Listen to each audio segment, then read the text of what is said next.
thank you so much for accepting our invitation. It's a great pleasure to have you here.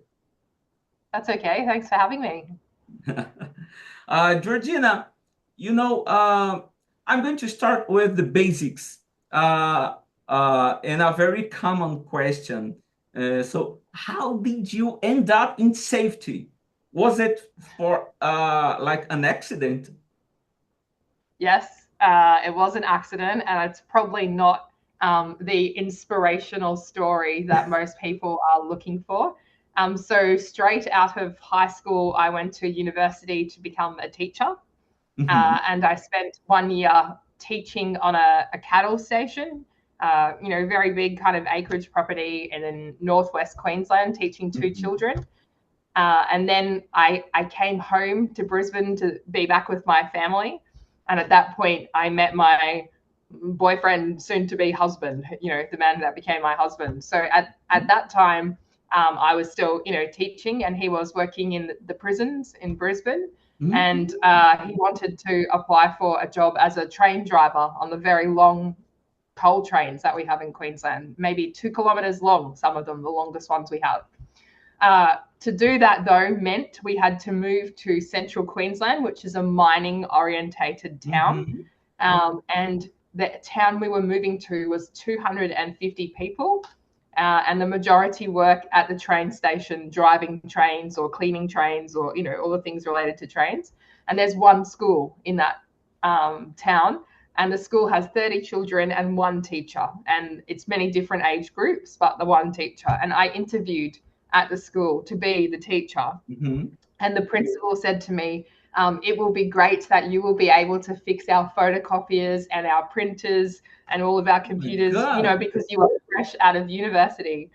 At that point in Australia, first year teaching salary was $43,000. And I know in the mining town where we were living, salaries were very, very higher than that. So I thought I will try something else, and I Mhm. applied as an admin, so doing the office work for safety Uh-huh. at one of the mine sites for a contractor, and I got that, and my income was instantly $25,000 more with no skills, no experience, no qualifications in safety at all. And then on the day that I started, the higher level safety person had left, and they had nobody. So they said, Georgina, you are it. Go and learn as much as you can learn. And I was lucky because it was a very big, very well known mining company in Australia. So I got to follow, the managers around, and I got to learn everything from the ground up. And then I got to move around. So that was, yeah, nearly 20 years ago now. Mhm. And that started my jobs because we lived in mining towns. It was very easy for me to move work and find Mhm. employment quite easily in the safety field in mining specifically. So maybe about 16 years in mining and a couple of years in other industries, but very much mining orientated. So yes, it was an accident. And it's not inspirational. It was driven by money that I decided to leave teaching and That's go okay. into safety. But the area kind of spoke to me around, here's the opportunities available to you, and here's what you. And then obviously my passion for it as I started having conversations with people. And I know you can't really see me, but being Italian and Greek, I speak a lot with my hands, as I'm sure the Brazilians do too, right? And Uh-huh. talking is something I'm very good at. So I think that even though it's a safety field, conversations and really interacting with people is what makes it what it is. And I like to do that every day. Yes, yes. Yeah. And what's the problem with safety? Because all of us get in love with the safety field. I don't Yeah. know what's the problem with safety. Um, Yeah. No, either. and then, you worked for a liquefied gas, did you? Yes, I worked in a very remote area of southwest Queensland. We were doing underground storage tanks for Hmm. liquefied natural gas, yes, for LNG. So Wow. that was interesting because this one, it didn't have the buildings and the resources So you start when the project starts, and then if it's raining, everything stops. And if the Mhm. project finishes early, then you finish early. So it's very temperamental work I in these see. projects. Very Yeah. nice. I worked for 23 years for liquefied petroleum gas, propane and butane. Oh, But yeah, that would be interesting. yeah, but in Brazil it's different because we bottle 13 kilos and then we deliver every home. We don't have we have very few piping, gas piping in even in big cities, you know, and it Mm-hmm. must be in 13 kilo bottles.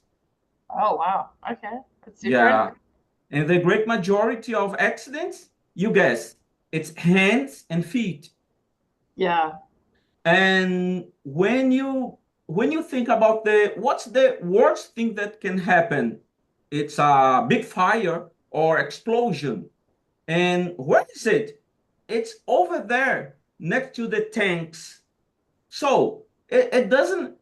That's why the birds pyramid it has never worked for me because the majority of accidents are there during the end of production, you know, and the Yeah. major hazards is elsewhere.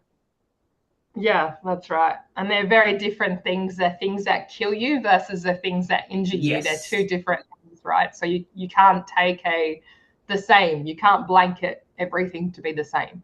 yes, I learned that Yeah. from the very beginning. Georgina, Yes. so you wrote the book with no one other than Professor Decker. Can you share the Yeah. story behind this decision? Was it a decision? How was it? Yeah. It was fantastic. So studying under Sydney, and I've been very privileged and very lucky that Yes.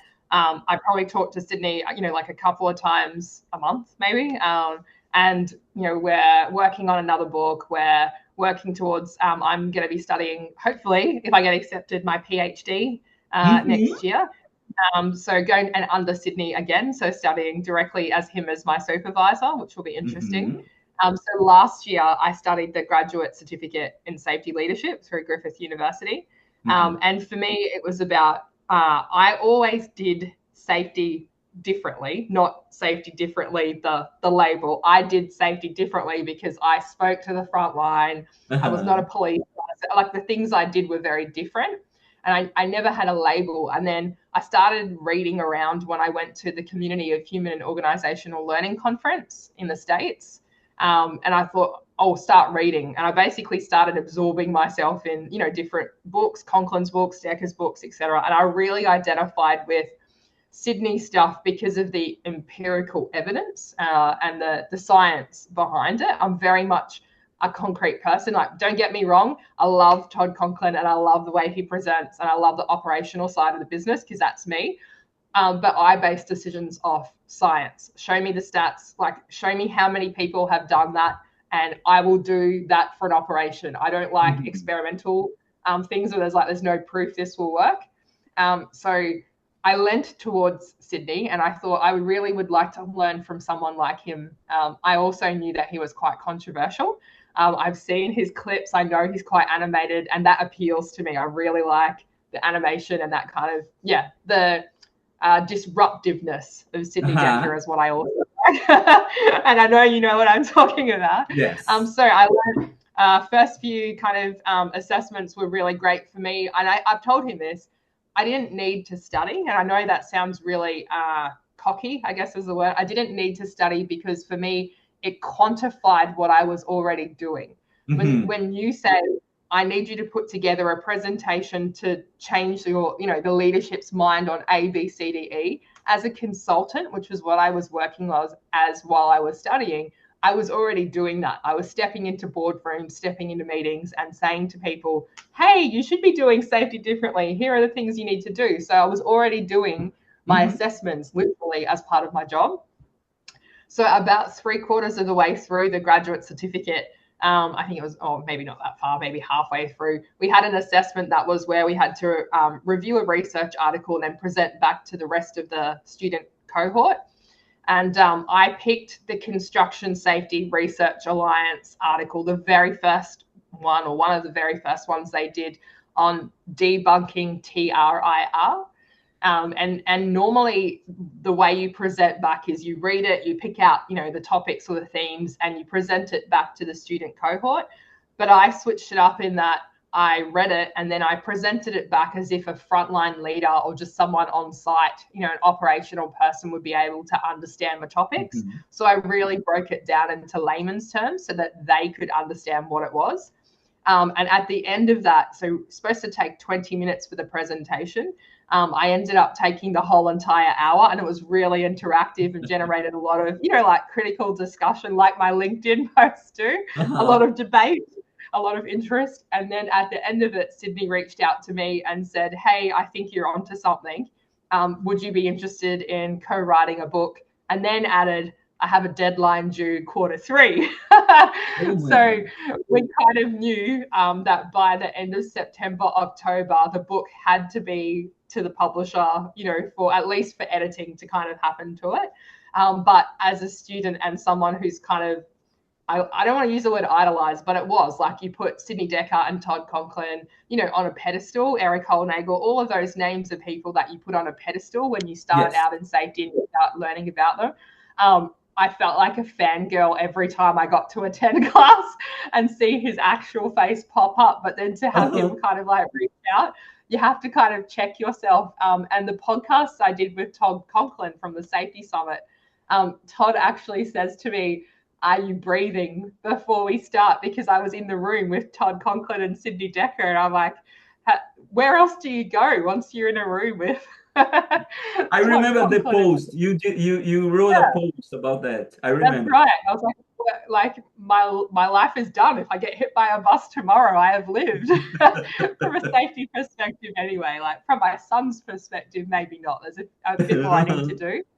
But from my career, I was like, I've hit the moment where you kind of need to check yourself, and I have to do this every day. I see an email from Sydney, kind of coaching me with what I want to do with my PhD. It's a moment of, holy cow, this is actually happening, and how is this man actually communicating with me, when all I've seen of him before was just books and videos and those kinds of things. So it was an interesting process to get from student to having Sydney reach out and say, "Do you want to write with me?"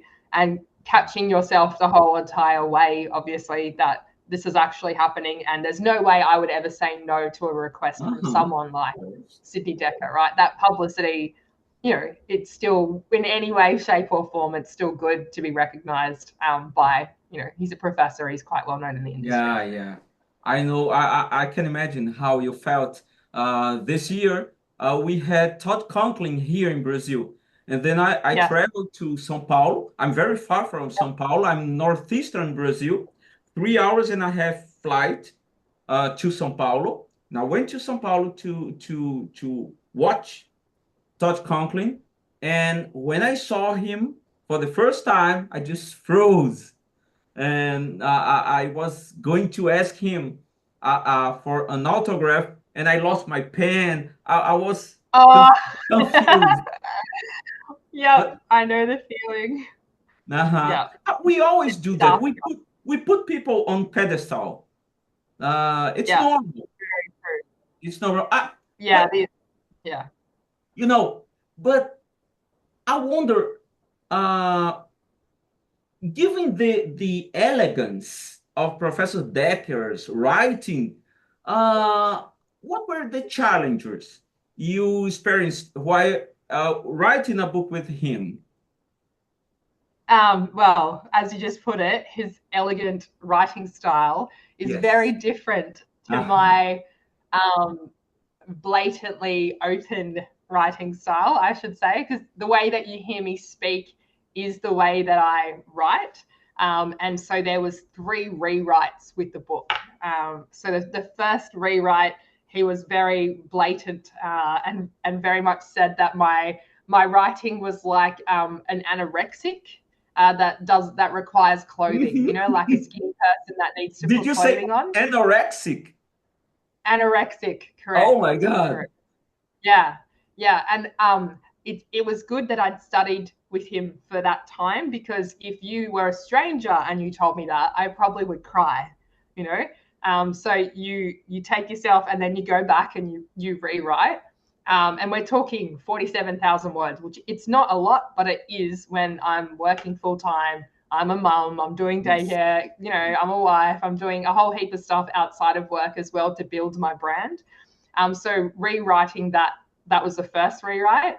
Then the second rewrite, he told me that I sounded like Sarah Palin. You know Excuse Sarah me? Palin? She's the Sarah Palin. She's the Uh, American, think like Donald Trump, uh-huh. but a lady in America that is very, very controversial, and she's very rough, you know, Mhm. like very rough when she talks. So he said, you can do that, but only in presentations. You can't do that in the book. So I had to rewrite again. And then on the third rewrite, he said it was delicious. Uh-huh.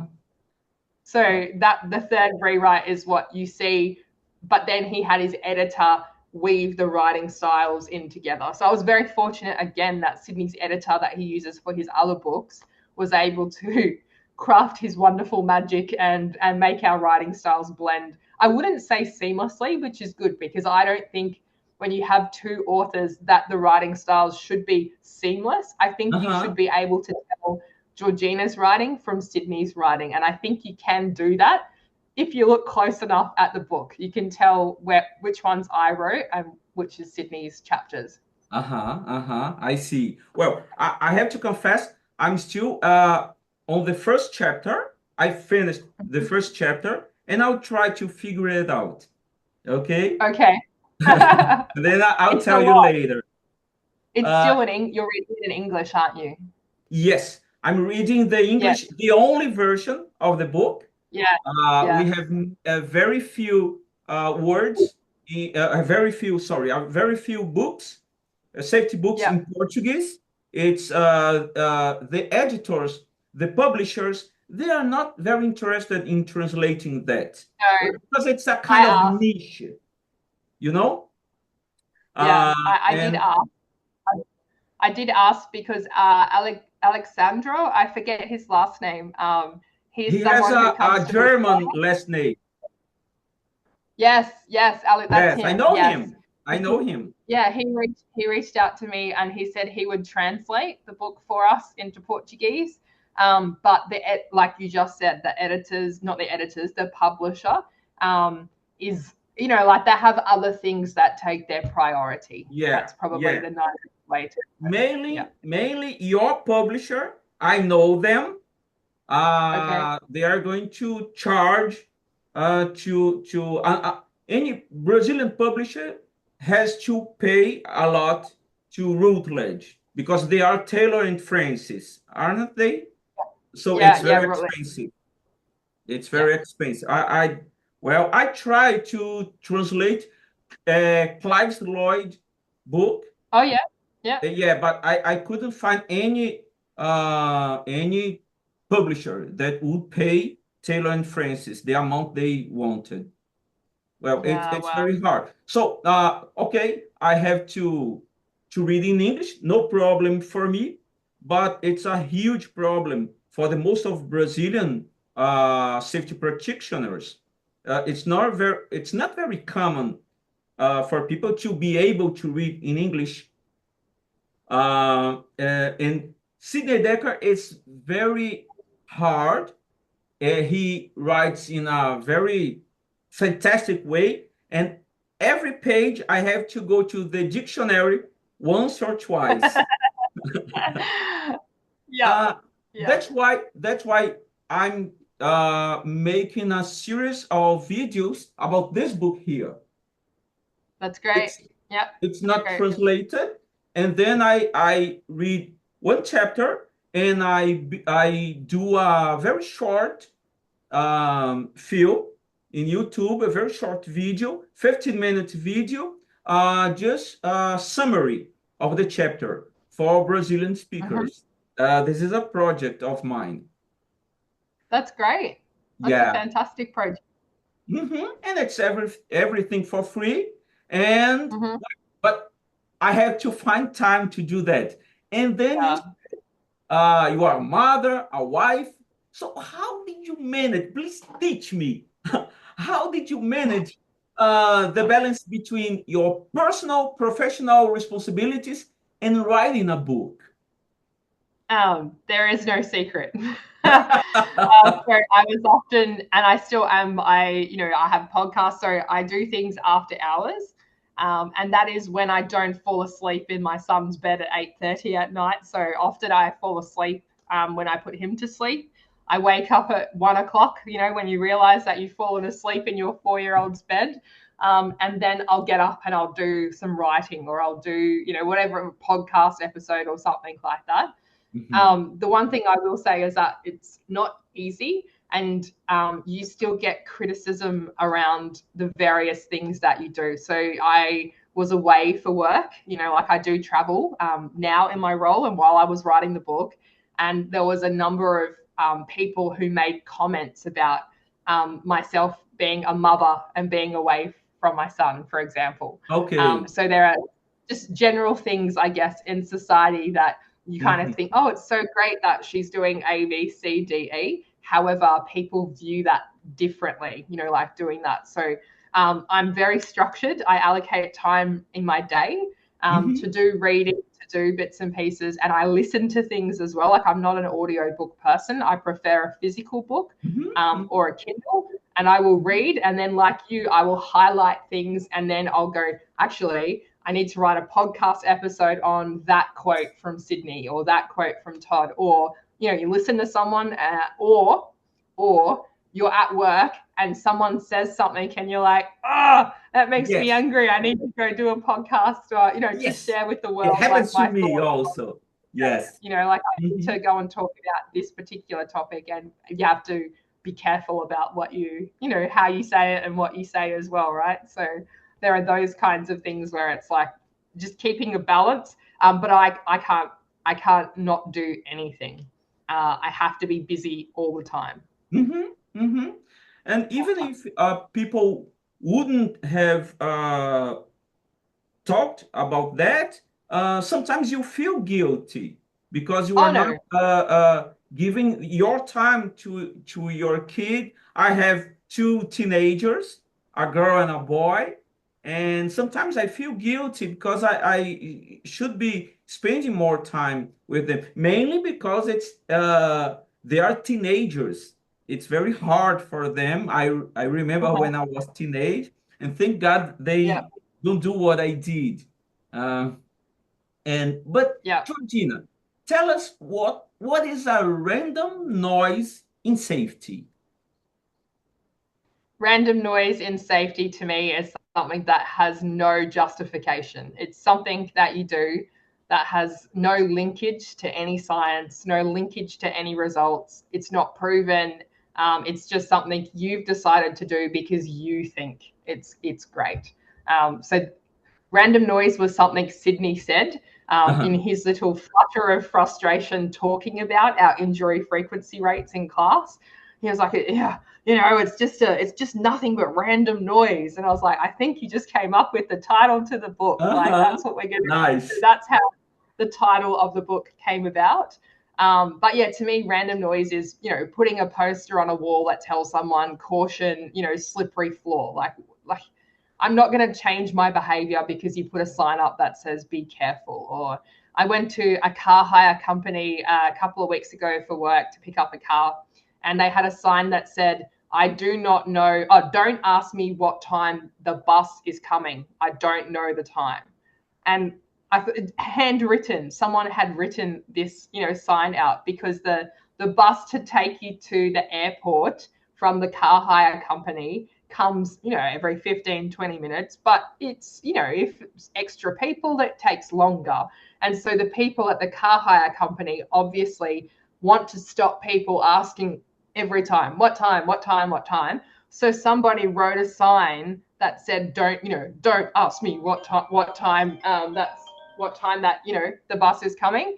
And so I was like, okay, but I was with someone and I joked and I said, is it just you that doesn't know? Like, don't ask you, or can I ask the other two? Because it looks like and he was like, "Oh, I'm much nicer than them." I just thought, "Ugh, come on, like really, So the time that we waste in putting up signs and Yes. posters and things that you think are going to make an impact, we could be on the front line having real hard conversations with our Mhm. workers and taking that information to our leaders and really challenging them to do better with actions and better with risk mitigation strategies than half the fluff that we spend our time doing, basically. Yes, yes. Georgina, I saw your profile and you did some ICAM consulting. Do you Mm-hmm. still do? And if you do, how can you mix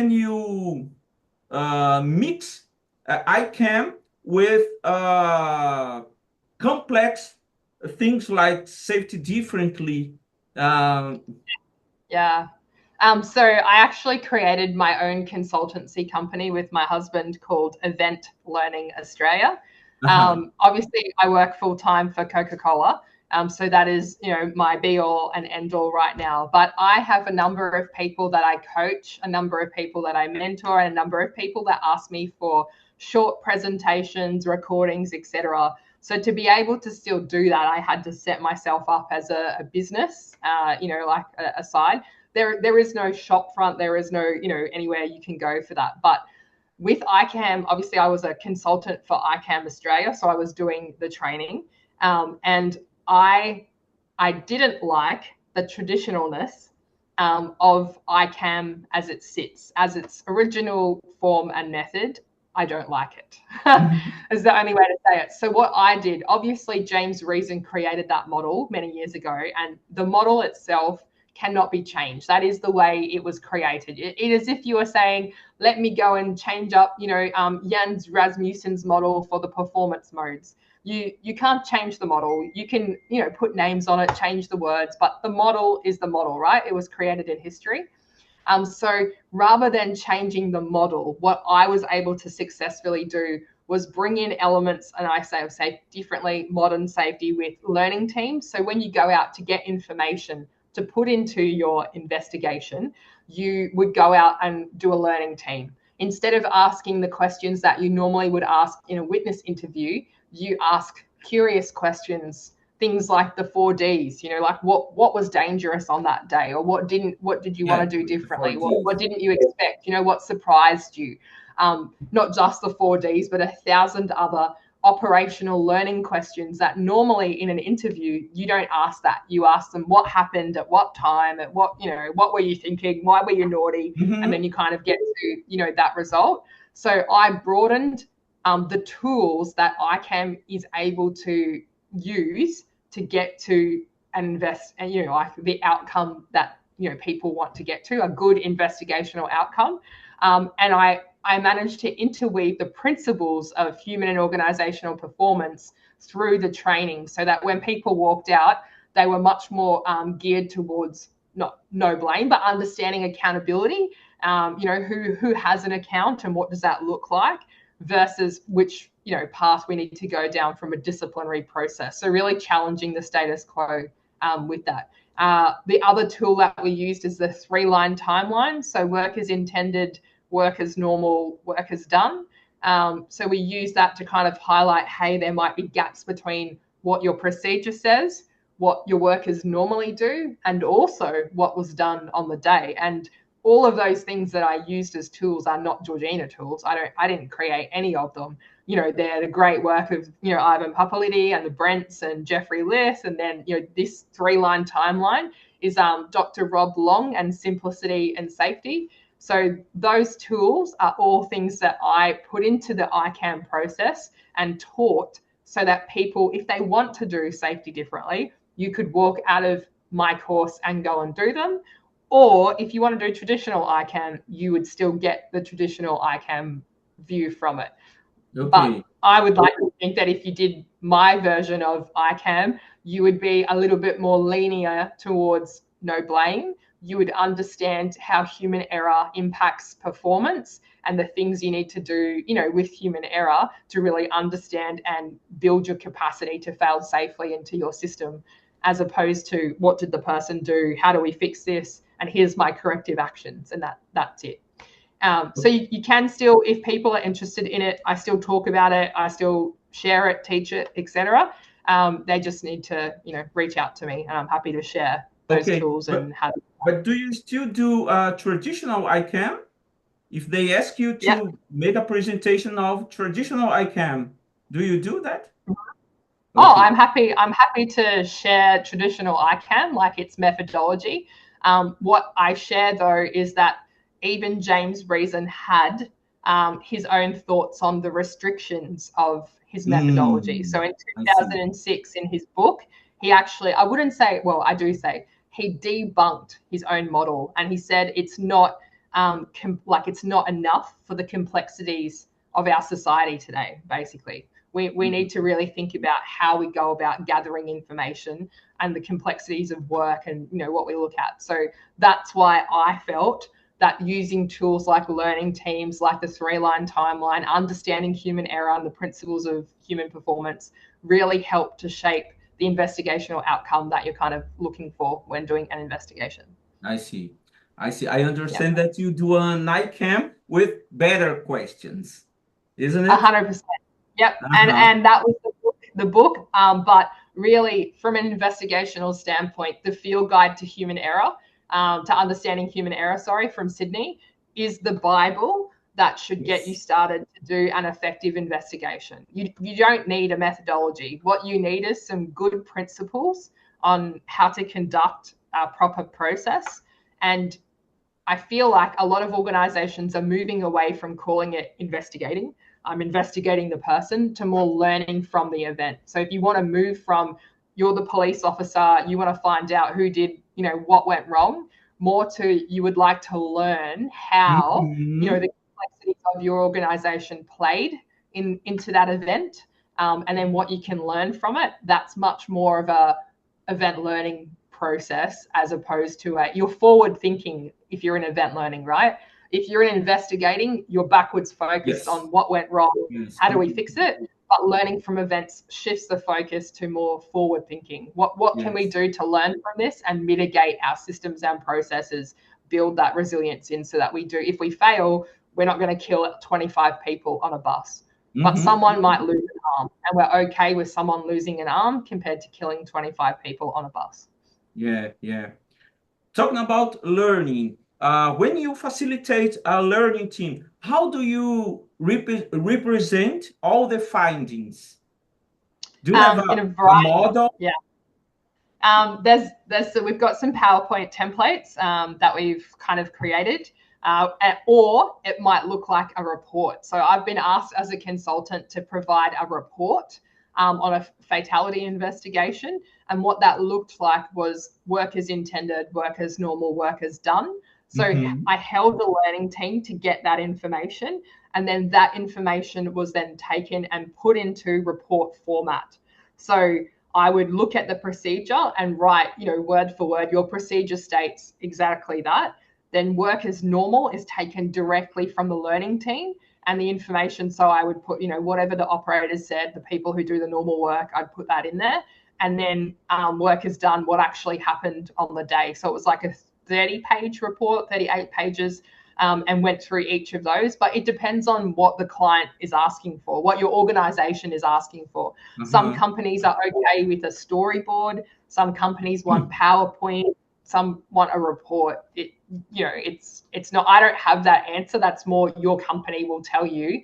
If you do a learning team or you do whatever you do, my end goal is you need to give me a report. So you have to put it into whatever format. Yeah. But the information that you get from a learning team can be put into any format that you would like. A video, whatever, whatever format you want. Yeah. You know what I do? I have facilitated some many learning teams, and I do mind maps. I don't do anything different from mind maps. I deliver a mind map, huge mind map. Maybe you have to print. I never try to print, but maybe you have to print it in an A2 paper. Very huge. And most of the times, the managers, they have a heart attack when they see that mind map really big. And I put in red what I think that's very like latent, that's imminent Yeah, I got risk, it. very Yeah, yeah. serious. I put it in red, You and prioritize though. he sees Yeah, that and gets very worried. That's your organization now, and people get very impressed with a mind map. Sometimes companies that are changing from traditional safety to hub, they still have to build a fault tree or Ishikawa. Well, they get the map and they do whatever they have to do just to yeah, put in the system, just to yeah. Correct, the correct, headquarters to correct. it Yeah, feel. correct. Uh-huh. Yeah, they still need even the companies I've worked with before that do learning teams, they do them, but they still do ICAM. So it's it's still I need an ICAM report, but I'm happy for you to do this as well. You understand? So it's like you said, you do what that company needs, but the way you go about getting the information is not traditional safety. It's much Hmm. more tell me about your work and much more operational learning orientated. Okay. Yeah. Georgina, I'm going to ask about present your present work, and you feel free if you can tell us or not. But how is it to implement HOP in a company the size of Coca-Cola? It is fantastic to be able to challenge the status quo every day that I am at work. It's fun, super fun, but also very challenging. So HOP is on our global strategy as Uh-huh, needing I to know be that. implemented across Australia. Yep, because it comes from the European side of the business, also from Atlanta, from America, and we are very early on our journey, but I'm very eager and working consistently every day on building tools and resources into our systems so that if I am not there, if the champions that we have built into our processes are not there, the tools that are in our processes and our systems will remain. So unless Coca-Cola decided to delete its whole entire safety management system, you cannot be rid of Georgina. Like I exist in the documents, I exist in the systems and processes. So it is fantastic to be able to build things and really challenge the status quo on our injury metrics, on our the way we train.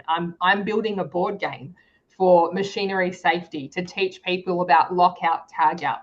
Uh-huh. We're building a bottle. So the energy wheel. You've seen an energy wheel before. Mhm. Uh-huh. I'm building a spin the bottle energy wheel. So it has a Coca-Cola bottle in the middle, and you'll be able to spin it, like spin the bottle, and it will land on an energy source and you get to win prizes. So we're building some excitement and some different ways of doing learning, which is much more HOP orientated or safety differently orientated Mhm. systems and processes thinking. Um, and it's not like we're saying, hey, we're doing HOP. The company knows, like Coca-Cola globally, everyone knows we do things differently. Even just yesterday, I was calling to find out we had an event, and I was calling the contractor manager to say, hey, like your worker was really fantastic in sharing everything that I needed to know. I asked all the dumb questions and played curious, and he was lovely. But as soon as I told the manager that I was calling, like about an event, he straight away said, was this person responsible? And I was like, hang on a minute. So I actually did, just so you know, at Coca Cola, we're actually doing things differently. I know that normally this call would be you talking to someone about how your person was naughty. This call is actually a little different. And Uh-huh. so I need to let you know how your workout was actually really great, how we shared information, and how this is helping. And even when I was talking to the worker, and he said, I made a mistake. I was bad. I did this. And I was like, thank you for sharing that. But I actually still need to tell the story. And I had to do the whole thing again at Coca Cola. We don't just the error. We know that errors are normal, but I need to understand the context that led to you making that error, so that for next time, whether it's you or someone else, we can build that into our system to help us get better. And so then he was like, oh, okay. I didn't say it like that, but there was, I made him get to a point where he understood this isn't a call about what you did wrong, even though I appreciate that you're saying it was human error and you did make a mistake. Thank you. But I still need the story. I need the story as to what led to that. And as I was talking through the story, I was letting him know, this piece of information you gave me, this piece is actually not your fault. You said it's your fault, but this piece is actually on us. And this piece is on engineering. And this piece is on, so if you want to talk about, the parties and the systems and processes at play when an event occurs, you need to understand. So those conversations develop. They don't happen in every organization. You don't get the power or the opportunity or the privilege or whatever word you want to use to be able to say to a contractor, today we're not having that conversation. Today the conversation is about appreciating you and the subject matter expertise you bring to the table, and the sharing that we would like to occur here. So please don't call your worker now and say, it's you messed up our contract. And they were very lovely and were like, oh, we're going to replace the whole panels and we're going to do this. And I was like, no, that's not why I'm calling. We're not calling to say you did A, B, C, D, E. It's to share and to get better together, right? That's what we don't judge. We're here to, go off that. So that is the most fun, to be able to call out leaders, challenge conversations, and kind of move from that space. It's great. Yes. As Todd Conklin says, it's one conversation at a time. 100%. Yeah. Yes. I know I'd like to have many time because I'm very short on time. So I would like to have many conversations at a time. If I can bring everyone into the room and share a message broadly, I feel like I'm effective at speaking to broader groups as well. But because time is limited, right? Sometimes, and you have to think about, if I only have 20 minutes with you, how do I get my message across in 20 minutes? Whereas if I have 3 hours, I allow time to share the message differently. Does that make sense? I know how that works. Yeah, I know that's hard. I have been to some Coca-Cola branches here in Brazil. I have had the privilege to be in many Coca-Cola branches. I see they are struggling, but I see it's very possible. They are struggling, but it's very possible to do that, to change. Yeah, it's not, but it's not very fast. We have to put in mind that it's a very slow process because it has to change here first. That's right. And just because you've done training doesn't mean that your mind has changed, right? And I have seen that day in, day out from the most senior leader all the way through to the shop floor. But the shop floor get it very fast. It is as you go further up with leaders that they're like, they already know that. Yeah. You don't have to they know. Hop to them. They already know everything. Yeah, that's right. Yeah. And sometimes I do the training and then I go for 2 or 3 learning teams and then they get the idea. And then they are ready to go on their hop journey. You know? Most definitely. It's not easy. Georgina, would you like to make a question to me? Pose a question? Yeah, I want to know what safety differently means in Brazil. Okay. Well, safety differently in Brazil is a challenge like everywhere in the world. Today I spoke to a group of leaders, and they are it's very hard for them to accept the fact that we are fallible human beings. No, we cannot say that error is normal. We cannot say that. Why not? And it's been very hard. But now I have a company with Paulo and with Hugo, and we have a company that I do only this. If people ask me to do anything related to traditional safety, I don't do. I do only hop and safety differently, and I'm able to pay my bills. So it's a Oh, move. that's great. Yeah, it's a movement Yeah. that's growing in Brazil. It's not growing fast. It's Yeah. Paulo says that it's growing organically, and that's the best way, in my opinion. So, what's different? Safety differently in Brazil? It's a movement, a huge movement that's growing slowly. That's the same as Australia then. Yeah, It's but you definitely, are a couple years ahead of us. yeah. I think there's this illusion that Australia is far ahead in safety differently and doing things differently. And I know if you attend conferences on safety differently in Australia, we may give the illusion that we are. But if you look at the total number of organizations in Australia that are truly on their journey, you might find it's probably less than 50. Mhm. And that's not a lot.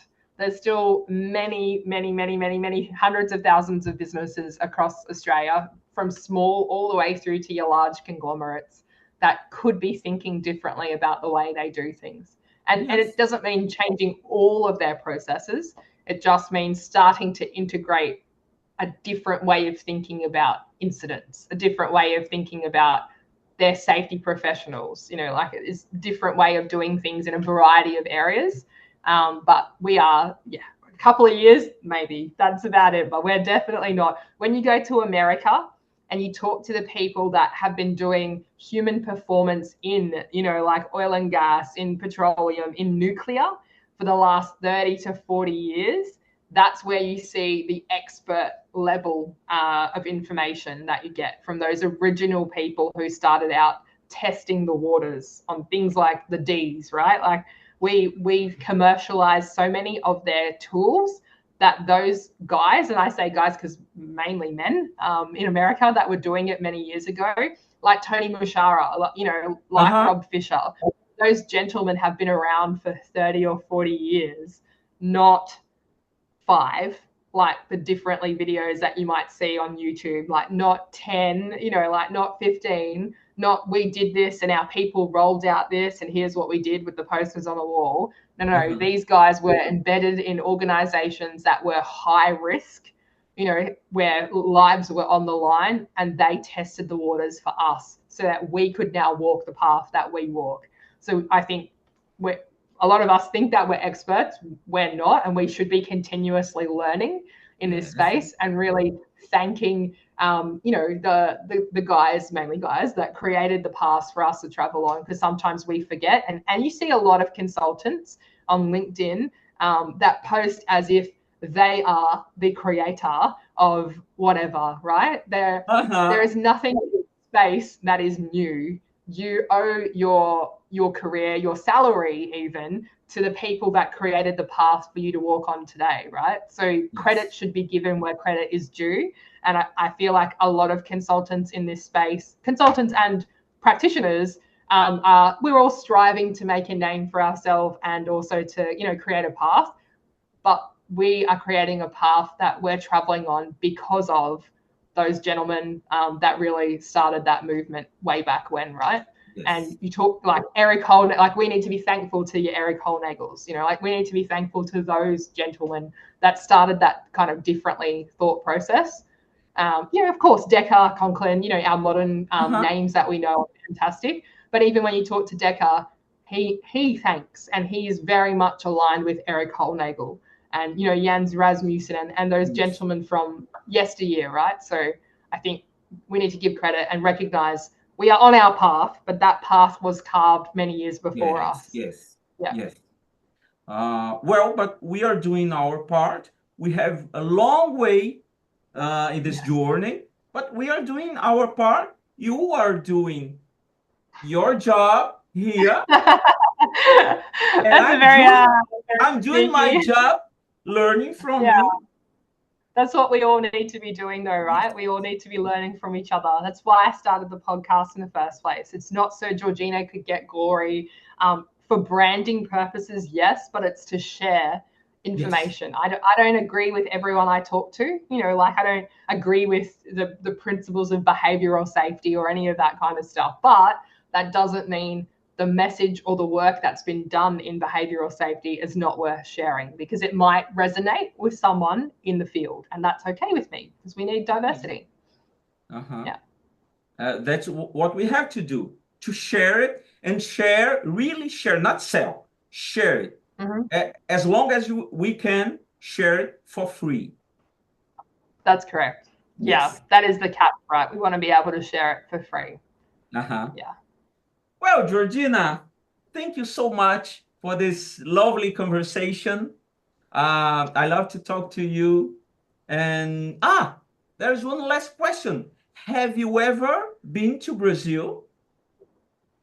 No, I've never been to Brazil. Come on. We should organize a conference, maybe.